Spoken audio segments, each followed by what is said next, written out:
Ako ošetrujeme perkutánnu gastrostómiu?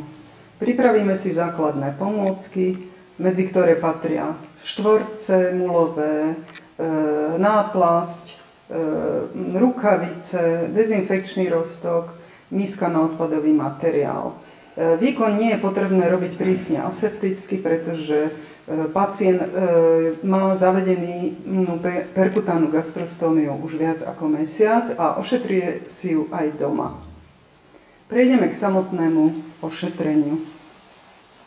Najskôr dáme dolu staré krytie.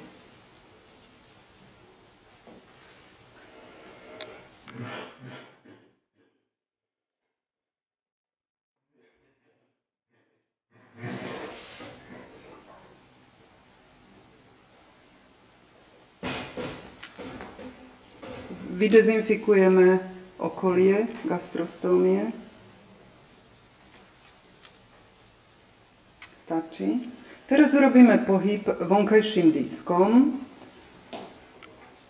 Máme ho už odsunutý od kože, ale ukážeme si, ako uvoľníme svorku. Svorka je uvoľnená. Posunieme si disk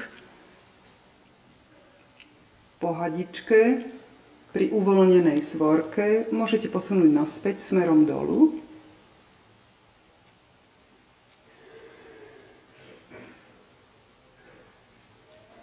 Niekedy nám to ide ťažšie.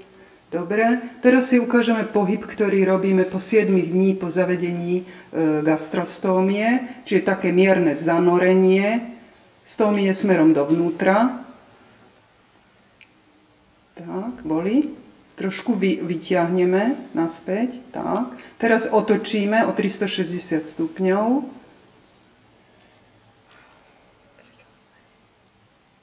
Ideme naspäť. Choďte naspäť.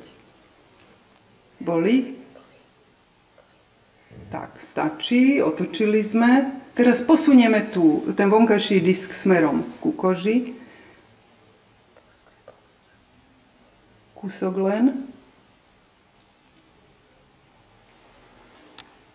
Dobre, stačí. Teraz ho uzavrieme svorkou.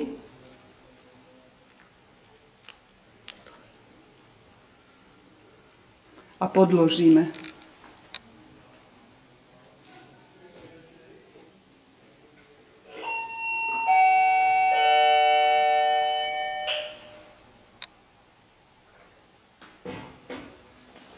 Tak, podložíme.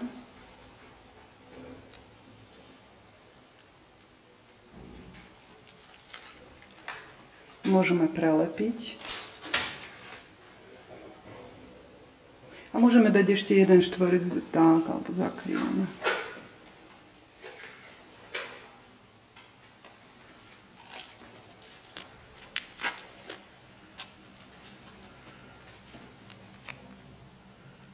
Dobre.